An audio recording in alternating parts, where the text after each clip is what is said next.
changed the input volume. I don't need no man testing your bitch.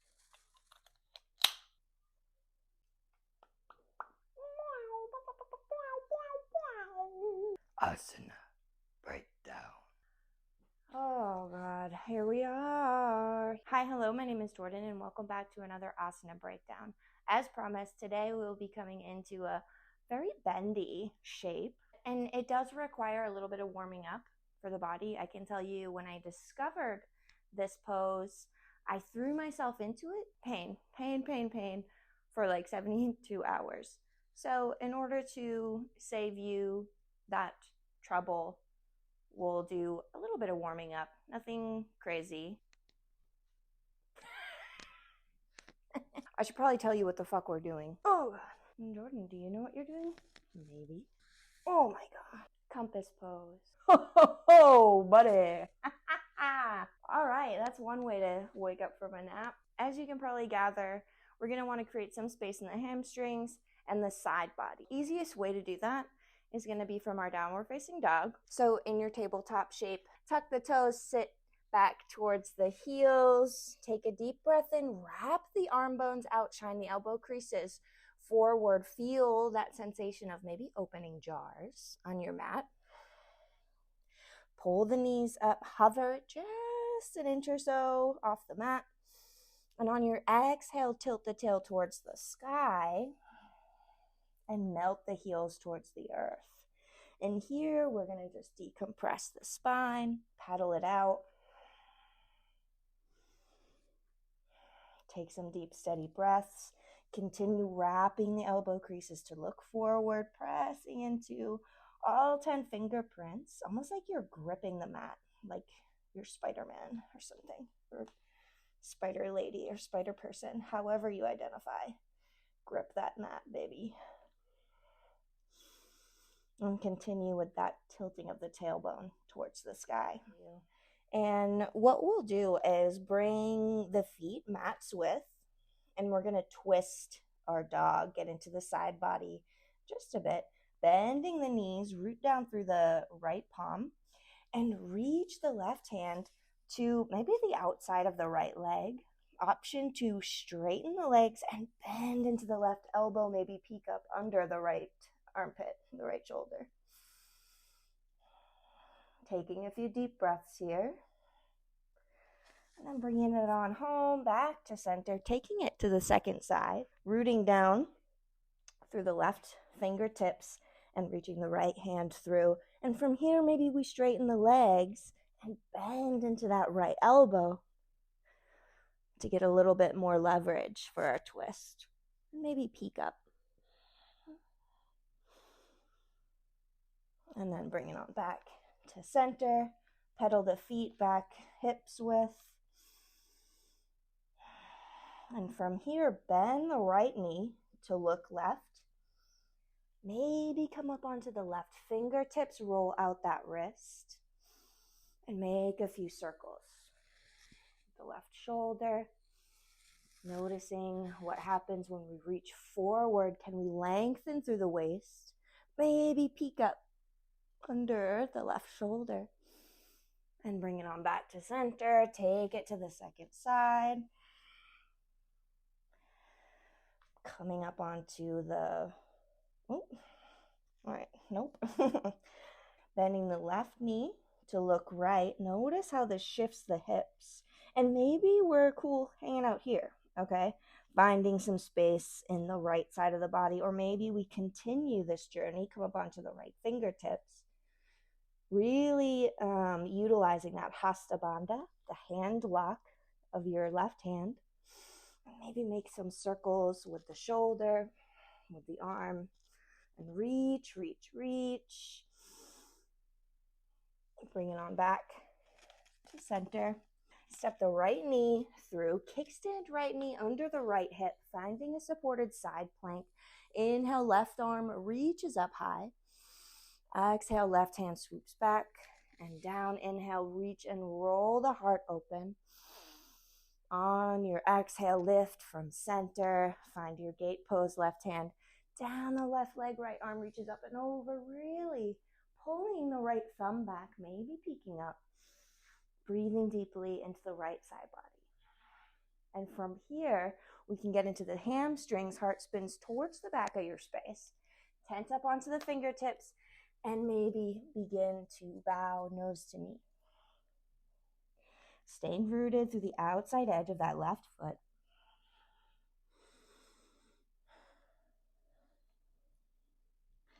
And then we find our halfway lift, walk it on back, send the right foot back, and switch it out. Left knee under left hip, kickstand, pressing into the top of that left foot to protect your knee. Right hand reaches up.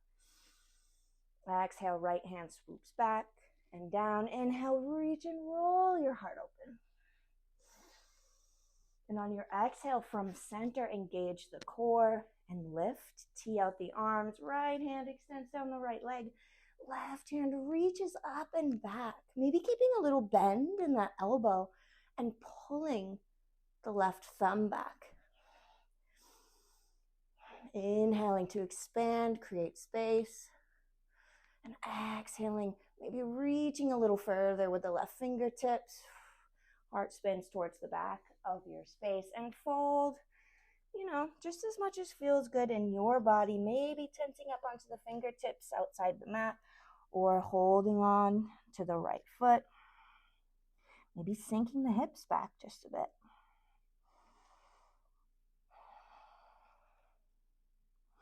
And we inhale, bring it on back to center.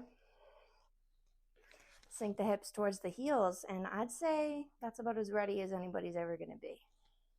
What are you going to do? Part of getting into compass pose is a little bit of a warm-up.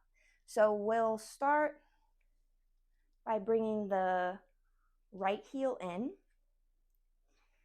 to the groin, okay? Reaching for the outside of the left foot with your right hand, maybe bringing the left foot to the crook of the right elbow and cradling, binding the hands, taking a minute to rock side to side.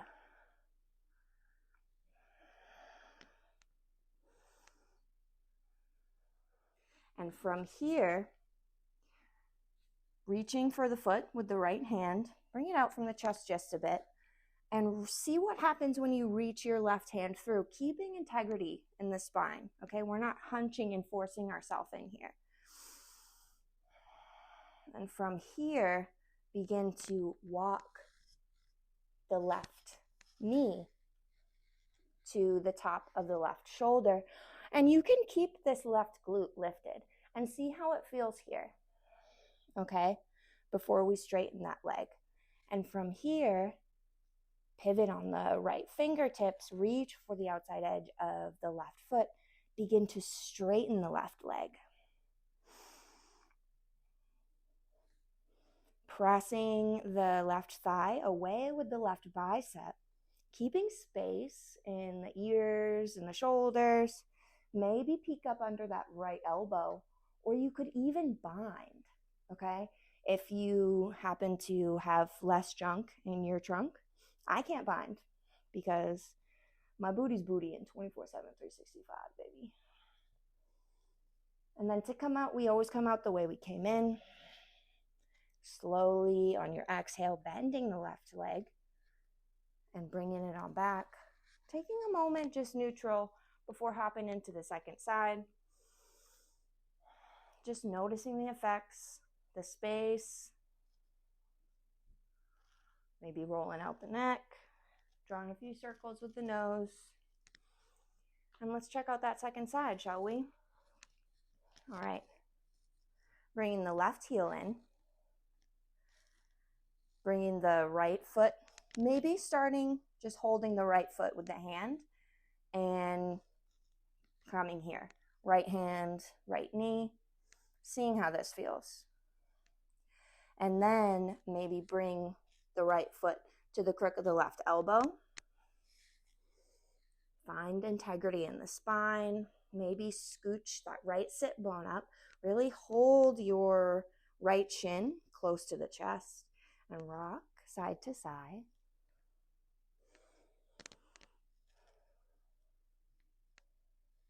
And from here, same dealio, Papastilio, reaching for the outside edge of the right foot now with the left hand, bringing the back of the right knee to the top of the right shoulder, and maybe your right sit bone lifts, okay? Finding stability in your base. This is a full body yoga pose, which I love. I love a full body yoga moment. Very, very satisfying to have no thoughts. I love that for me. And we'll extend our right hand out, maybe tense up onto the fingertips. Take a deep breath in, and on your exhale, begin to straighten through that right leg. Maybe peek up as you press the right bicep or the right tricep into the back of the right thigh. And your leg is active here. We have an active right leg.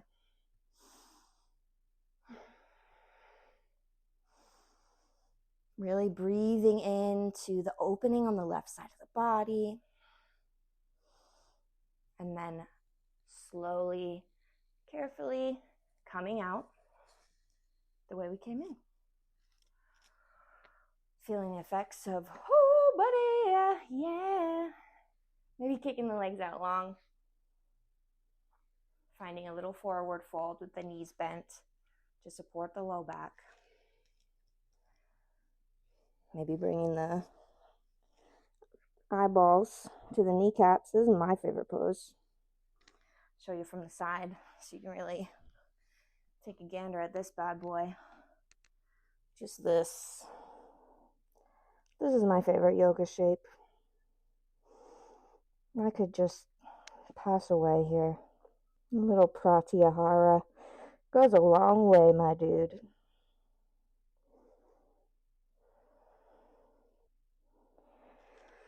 Go ahead, lift the head if you decided to come into your little cave. If not, no biggie. And that's all she wrote, fam. A couple of options if you want to modify your compass pose. Incorporating a strap, okay, to lasso your extended leg. I saw the lady from the internet do it, okay? So I think I can do it too. That's my toxic trait. I see someone do something and I'm like, you know what? I want to do that. So maybe we have our little loop-de-loop, okay, around the right foot. We're here with the right knee on the top of the right shoulder, extending the right hand out, or maybe keeping it here to support. And from here, we work to straighten the leg. Giving yourself as much slack with, ooh, maybe you even bring it around town like that, okay? Finding, what works for you with your compass pose. Using your strap. And there's a bunch of different variations of compass pose. I mean, it's a little bit similar to Bird of Paradise. That's not in my personal practice. But one thing that is a bound fallen triangle, kind of similar pieces of the body. If we're in our fallen triangle, like so, bending into the left leg, and maybe you want to work on creating space in your legs by, ooh, buddy, by practicing your bound fallen triangle. And to make that more of a compass pose situation, you would bring the right hand in front of the right leg and somehow lift that fucker up there. That's not a hill I've climbed quite yet. However, I'll be 35 on March 11th. Pisces gang. So there's plenty of time left for me to figure that mess out. And there's plenty of time left for you to work on creating space in the body. And in doing that, the gift of yoga is that we get to practice a steady, even inhale and exhale while experiencing appropriate stress in the body, which is what makes yoga so beneficial, especially for people like me. Please don't eat my laptop. Toadstool, thank you. Especially for people like me who have, various diagnoses that make emoting feel really unsafe. So, one way that yoga has really impacted my life is by slowly strengthening that muscle that allows me to sit with things that are uncomfortable. And a lot of feelings are really uncomfortable, especially when you have, certain mental fluctuations going on. I'm not going to mention any diagnoses by name because, that's not the point of this. I'm not a doctor. But I can tell you that it's helped me tremendously. So I hope you found this helpful. Feel free to let me know any other options or proptions that you have in your practice. The thing that makes me the best teacher I can be is learning from you. And with that, I hope you have a wonderful week. I hope you have a wonderful day. Have fun on your mat. Most of all, have a giggle, okay? It's not always sunshine and rainbows. However, we don't always have to take ourselves that seriously. And that's partly why I'm doing this, because I think it's important. Because we live in this age where everything's this perfectly curated, Instagram square. And life isn't like that. Life isn't like that one fucking bit. And it's important for, I think, especially yoga teachers to make themselves known as human beings who fuck up so that yoga seems attainable to the newcomer, so that yoga becomes accessible to everybody. And with that, I will jettison off into the universe, leave you in body, but not in spirit. Thank you so much for your time and energy today. Namaste. And oh yeah, yep. It looks like I peed my pants. I didn't. It's just sweat.